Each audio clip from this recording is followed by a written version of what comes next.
कर्नाटक चुनाव के नतीजों के बाद उत्तराखंड के कांग्रेसी कार्यकर्ताओं का जोश भी दोगुना हो गया है।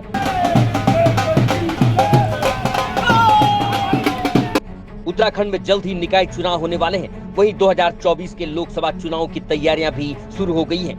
कर्नाटक के नतीजों के बाद मोदी मैजिक का सूचकांक गिरने को लेकर भी कांग्रेसियों के बयान आने शुरू हो गए हैं। वहीं उत्तराखंड के ऋषिकेश में मंत्री प्रेमचंद द्वारा युवक को मारे गए थप्पड़ की गूंज भी कर्नाटक चुनाव में सुनने को मिली, जहां कांग्रेस ने इसको जमकर भुनाया। वहीं कर्नाटक चुनाव ने उत्तराखंड में कांग्रेस को संजीवनी देने का काम भी किया है, बशर्ते कांग्रेस में बने गुट इसको एकजुट रख पाए। कर्नाटक चुनाव में बजरंग बली से लेकर धार्मिक मुद्दे भी खूब उठे, पर जनता ने आम जनमानस से जुड़े मुद्दों पर वोट किया। वहीं 40% सरकारी विभागों में कमीशन के मुद्दे से भी भाजपा बच नहीं पाई।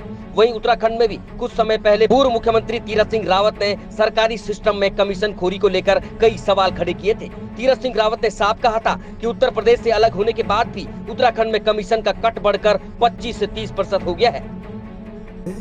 हम जब अलग हुए तो हमको वो कमीशन खोरी छोड़कर 0 पे आना चाहिए था।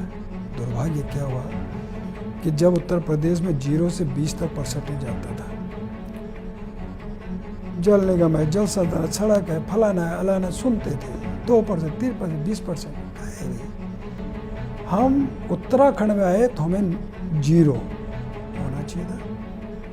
हुआ क्या, 20 उत्तर प्रदेश के अंदर 20 तक था तो हम 20 से शुरू हुए। सूत्रों की माने तो आगामी लोकसभा चुनाव में भाजपा कई वर्तमान लोकसभा सांसदों के टिकट काटकर नए चेहरों पर भी दांव खेल सकती है, ताकि उनके खिलाफ उपजी एंटी इनकम्बेंसी को कम किया जाए। भले ही उत्तराखंड में 5 लोकसभा सीटें हों, लेकिन उत्तराखंड के धामों से प्रधानमंत्री मोदी पूरे देश को संदेश देते हैं। वहीं पुरानी पेंशन बहाली आंदोलन से जुड़े कर्मचारी कर्नाटक और हिमाचल चुनाव को खुद से जोड़कर भी देख रहे हैं। इन कर्मचारियों की अनदेखी की वजह से भी आने वाले समय में भाजपा की मुश्किलें खड़ी हो सकती हैं। आगामी लोकसभा चुनाव पर मुख्यमंत्री पुष्कर सिंह धामी का भविष्य भी टिका है। यदि परिणाम आशा के अनुरूप नहीं रहे तो सियासी उठापटक भी देखने को मिल सकती है। कुल मिलाकर प्रधानमंत्री मोदी के चेहरे पर जीतने वाले भाजपा के कई उम्मीदवारों की अब परेशानियां बढ़ने वाली हैं। वहीं भाजपा का दावा है कि प्रधानमंत्री मोदी 2024 के चुनाव में हैट्रिक मारकर एक बार फिर से सबको चौंका देंगे। वहीं कांग्रेस का जोश दक्षिण में भाजपा को पटकनी देने के बाद दोगुना हो गया है।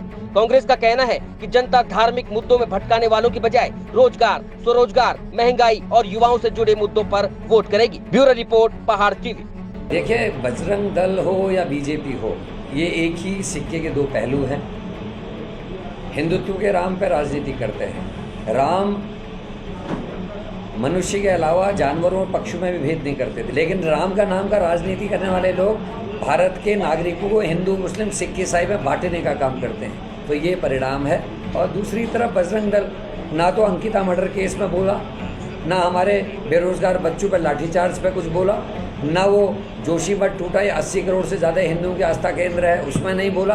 जो हमारे पहलवान जो भारत के लिए गोल्ड मेडल जीत के लाते विदेशों से, उनके ऊपर बलात्कार या उनका मोलेस्टेशन किया गया कुछ लोगों के द्वारा, उसमें कुछ बोलते। तो ऐसे बजरंग दल की तुलना अगर बजरंग बली से करेंगे तो इनको सजा ही तो मिलेगी, और सजा देने का काम बजरंग बली के आशीर्वाद से लोगों ने किया है। जो भी गुंडागर्दी करेगा कर्नाटका में और जहाँ जहाँ कांग्रेस की सरकार है, जो भी महिलाओं के ऊपर आक्रमण करेगा, जो भी नौजवानों के ऊपर आक्रमण करेगा, जो भी धर्म का सहारा लेकर के, धर्म की आड़ लेकर के लोगों पे अत्याचार और अन्याय करेगा, ऐसे तमाम उपद्रवियों को और उपद्रवियों के संगठनों को बैन करने का जो बीड़ा उठाया है, उसका धर्म का कोई मतलब नहीं है, उससे किसी भी मज़हब का कोई मतलब नहीं है।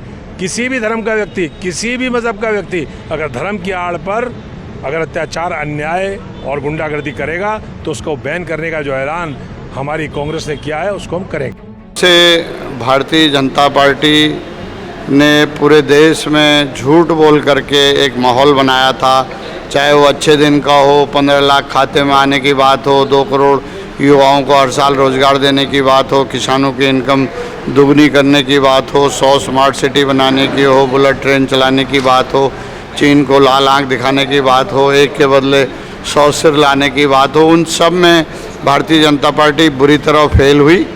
ये ज़रूर है कि वो दोबारा केंद्र की सत्ता में 2019 में काबिज हुई पुलवामा और उसमें, लेकिन आज पुलवामा हादसे का भी जो है कि सच्चाई उन्हीं के नेता और पूर्व गवर्नर ने खोल दी है। तो अब लोग सच्चाई धरातल की तरफ आ रहे हैं और ज़मीनी मुद्दों से जुड़ रहे हैं। जो आज बेरोजगारी और महंगाई और हमारी आर्थिकी जो गिर रही है वो सबसे बड़े मुद्दे हैं और कर्नाटक के लोगों ने उनको स्वीकार किया है